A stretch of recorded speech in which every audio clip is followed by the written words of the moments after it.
So on this conscious leadership conversation today, it's a real privilege for me to welcome Aude-Olivia Dufour, one of my new friends and someone who is pursuing a very important mission.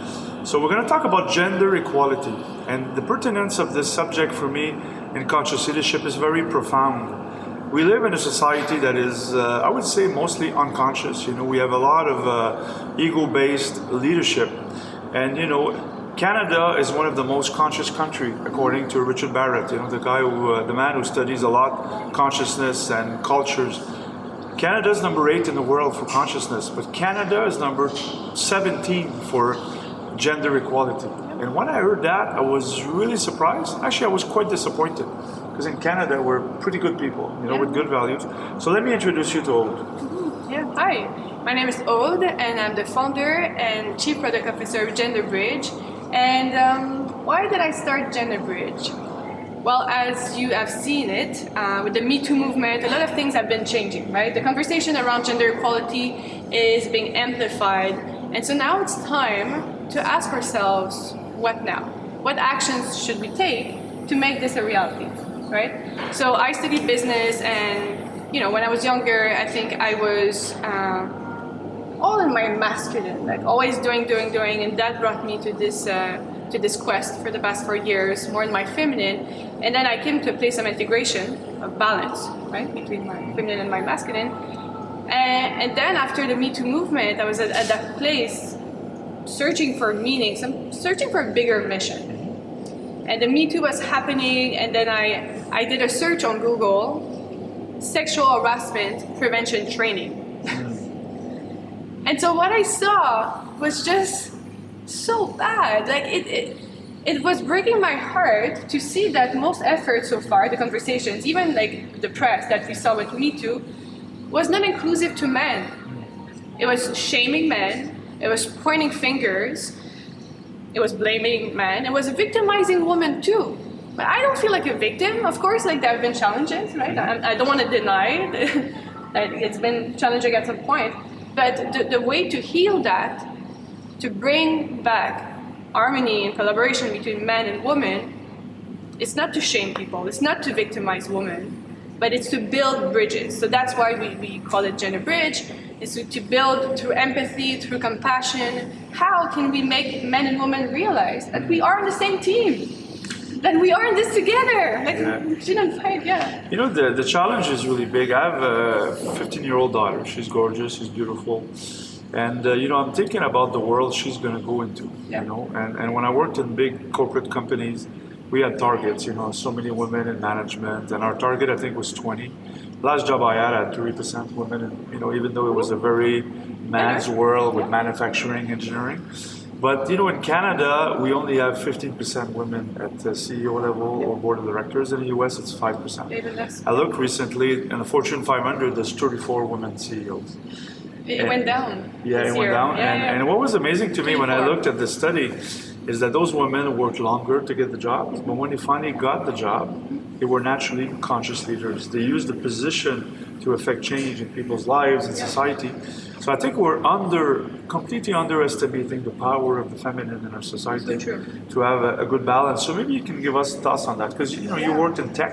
Tech is usually a very masculine world, so maybe share your thoughts on that. Yeah, that's a good point, and a good question, a big question that we need to answer. So part of the training, the research that we did in the last few months and year, made us realize that we have so many biases when it comes to men and women. So we think, for example, that a CEO should have these traits, and that it's not naturally a woman that could embody these traits, right? And so, for example, part of our training, we talk about how to make sure that your hiring process is not gender biased, because that's where it starts. It starts at the hiring process. And so the research, what it shows is that when we see a woman who embodies traits that we need for a CEO, like someone who's assertive, someone who's ambitious, we dislike women for being like that.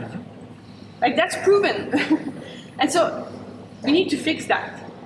We need to celebrate women who are ambitious, who are assertive, that it's beautiful to be a strong woman. I mean, right? when we see a man like that, we'll say this man is ambitious. You know, Exactly. he's gonna get stuff done. And we see, Exactly. I've heard often the B word used for, that she's a B. You know, I'm not gonna say it on camera, but you know what I mean. Yep. And why? It's the same behavior. I know. You know? But so we expect women to be a certain way, to be in that mold, to be softer, to be nurturing, that Docile, is gentle. feminine. But you know, how can we have more female executives, more female CEOs, if when they do embody the traits that we need to be a CEO, we dislike them and we're like, oh, look at this, bad word that we would say that. So it's really important to whoever, I know we're talking to a lot of conscious leaders out there, you have companies, you are hiring people, so to remain very aware, very conscious that when you are selecting the best person for the role, you focus on actual skills and relevant experience for the role. And now the other thing that happens in that process that is really important to think about is that men tend to boast, to inflate their experience, and they're going to talk about their potential, right? Whereas women, they downplay their experience. Women, like studies have proven that women are afraid of self-promotion because then they're going to seem arrogant. To the same story, okay? Two people, like the same things, if it's a man saying that, he's going to seem confident, solid, but for a woman, oh, she's so arrogant, right? So now let's say you are the hiring manager and you are interviewing Stéphane and I, and then we have pretty much the same experience, but you're going to tend naturally, because of the biases in our brain, to like Stéphane more for that role. Even though I might be more experienced, I might be a better fit. So I might deliver, I might be more predictive, bring more results, and help your company succeed more. But because of the biases that we have against gender, you might select the wrong candidate. So, and wrong, not because we shouldn't hire men. Men are wonderful and they're very competent. But right now, but the process is skewed right now, clearly. The numbers, as Stéphane showed, the numbers are not balanced. Yeah. And at this rate, it will take hundreds of years to reach balance. He said, in the last election in the U.S., there's 100 women in Congress out of 500. So it's still a smaller percentage, but more than ever before, Native women, Black women, Muslim women. We talked, your company is trying to prevent sexual harassment through training, which is inclusive of men, which is really great. Yep. You know, one thing I discuss, 85% of my clients are women. And as I coach them, amazing. I'm finding out that women are naturally more conscious because they have an open heart. So naturally, they embrace conscious leadership. But when they share their life story, I've discovered that a third of the women have actually been abused in some way. You know, physically touched or raped or all. But probably 100% of the women have felt at one point in their life uncomfortable. It could be that someone, touched them and something was triggered. So what can men do to create a culture that is more inclusive and more, I call it, safe for women to be well at work, Because sometimes, I just saw something online yesterday. A man who was the chief of the fraternity, the head at one of the schools in Texas, raped a woman. Wow. And then he was let go. No, because we don't want to damage his career. And I'm saying, really? So there's a bias against the woman that was actually raped, according to the story. So my question is, what can men do in general, leaders or conscious leaders in general, because it could be a woman too, to create a safe space for women at work? What can we do? Beautiful question. Okay, it's a big question. I want to start by saying that one of the best ways to help women is to also help men, right? Because the women are the victims, right? And we've been crying a lot, and we've been supporting women. But when a woman is hurt by a man, it's because that man is hurt too. And so we need to help that man feel, that man be confident, to redefine what it means to be a powerful man. We need to redefine masculine power. Because the movies and the locker room, all the models that these boys who become men have are totally poisonous. They're toxic. This is toxic masculinity. So that's where it starts. So I don't want to blame men. I don't want to say, man, this is on you to change that, because I know you're hurting. And I know that society doesn't make it safe for you to feel your emotions. So I would reverse the question and tell women to be like, when you see a man feeling emotions and crying, hold space for that. Welcome it. Nurture that. Open your heart to that. And know that this is the world healing through that man. Because the moment that men will be able, like women, like you said, to open their heart to feel things, the amount of information of real heart-driven power that will come from that will make it so that they will become better leaders and they won't hurt women again. And so let's look at the equation a little bit different. Instead of blaming men and asking men, what should men do, right? Let's help every man on this planet awaken and feel, because as you said, women have done, like, it's easier because we are naturally supported since we're little babies. It was okay for me to feel. Society asked me to cry, to express myself. Whereas, like, if you're a man, you need to be strong, you need to be tough, you need to hide your emotions. Yeah. So how can we, and so, but on a practical basis, I would say, you are a powerful man and you interact with women, look at the woman in the eyes and ask for consent. It's okay to have attractions and like things will happen and we can interact, But before Stéphane touched my shoulder, he did ask me, is it okay if I touch your shoulder?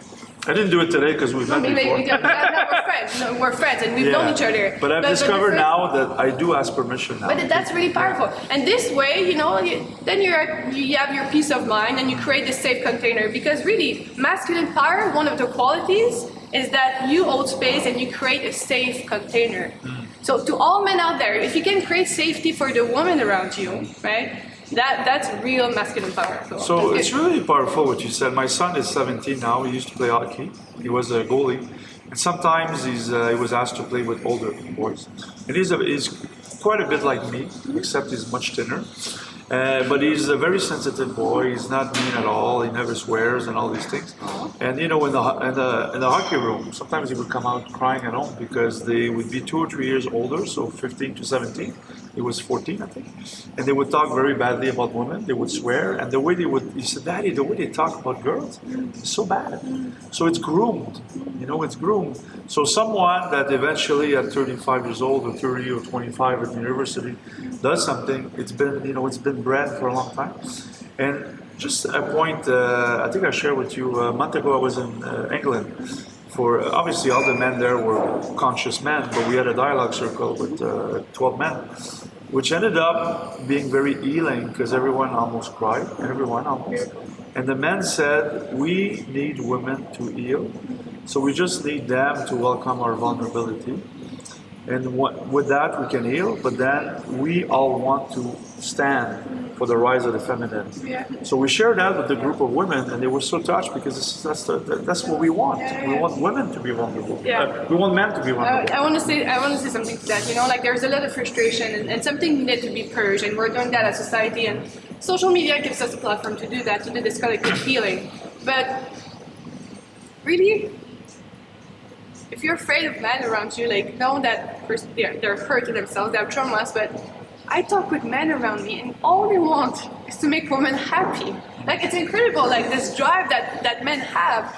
But like sometimes for simple things, like a man will open a door to a woman and now the woman wants to appear strong. She's like, I can open the door myself, with the gender equality, there are some dynamics here that are getting a little bit blurry.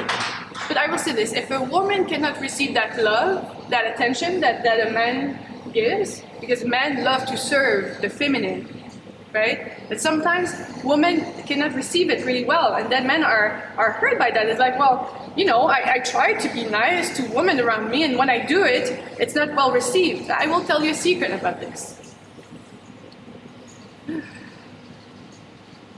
So when you're a woman, the media around you and what it does to you, this virus that gets in your head, it breaks you. It breaks your self-confidence. 90% of women hate their bodies. Now think about that. All the beautiful women, the beautiful, smart woman you see, chances are she's deeply insecure because society broke her. So that she would need to buy all this stuff to cover her truth. She made her believe she's not enough. That's the biggest driver of capitalism. This is the driver of our economy. Capitalism, that's a bigger discussion and we won't get into that, but capitalism, unconscious capitalism, is at the source of this broken dynamic between men and women, of this divorce between the masculine and feminine. Okay? So now when she's like, I can open the door myself, she's not even able to receive that love. Why? Because she doesn't feel worthy of that love. She doesn't feel worthy of that attention, that support, that love, because she thinks that she's not enough. She thinks that she's broken because Instagram is telling her that she should look like this Russian teenager model. She thinks that she should look like... Who's been photoshopped. Who's been photoshopped, who's a false idea of perfection. But these are the models, these are the expectations that we have of ourselves. So when the man gives you a compliment or wants to support you, then that's what happens. But know that deep down, both men and women, we are in this together, but both of us, we have wounds to heal. But we can only do that with compassion, with empathy for each other. It's amazing what you said. I've actually studied, and science has proven that only 3% of women think they're genuinely beautiful. So 97% think they're not, which is why they sell makeup and clothes and all this stuff. But also, when I coach people, one of the, especially women, I have to teach them to just receive a compliment, because most of the time they will deflect it. Oh, but you know, you have a beautiful dress. Yeah, but I bought it on special. That's not what I said. I just said your dress is beautiful. And it was not meant to insinuate anything else than just expressing a compliment. So we're going to wrap this up, but I want to ask you, you know, you're very passionate, obviously. So what is your life mission? My life mission? Well, we talked about this. Of course, there's a bigger mission to all of this, and right now, my purpose as of now is to help the masculine and the feminine heal, and for people to become whole with it, right? Yeah. Because we all have both within ourselves. And ultimately, what we're doing together, and I feel our missions are very aligned, that's what I love to support your work, and thank you for your support as well, is we are building heaven on earth. You know, we are allowing ourselves to bring that love right from the source, and that's why we talked about flow today. That's why it's so important. But we are channels for creation, so that's my purpose. That's my mission, to be a channel for divine creation, for love on this planet, and it's as simple as that. No, but we're obviously aligned. You know, you work on gender equality. I work on conscious leadership. But you know, I've already defined a long time ago that to have more conscious leadership in society, we need to let the feminine rise. So we can have. It's not allowing the feminine to rise to crush the masculine. No, it's to reach a balance. We didn't talk about this, but you and I talked about it often. It's to reach the balance in every human, every man and woman. It's so important because when we say to heal the feminine, it's a beautiful and vital mission, because now clearly the oppression of the masculine has led us to this place right now. But when we say heal the feminine, it's within men too. So it's super important to see that. Yeah. I mean, I was in a workshop, I shared that with you a year ago, 42 man healing workshop, and for a weekend. And after men had a very, you know, they recognized that their stronger energy was feminine. And all these men, their best friends were always women, because they would accept them as they are. And now they found out that there was other men like that. So there's a lot of men who are actually frustrated because they've been taught that they cannot be sensitive. You know, often in business, a woman is emotional, so she's emotional like it's a defect. No, she's just connected with her heart. Exactly. Men need to connect with their heart, but if a man is emotional, we'll say he's weak. You know, so it's like we don't accept that people have emotions. You know, so we're like castrated at the head. You know, it's like we can't afford that. So yeah, so our missions are aligned, and you know, I'm glad to support your mission, and thank you for sharing on gender equality. Thank you. Thank you, guys.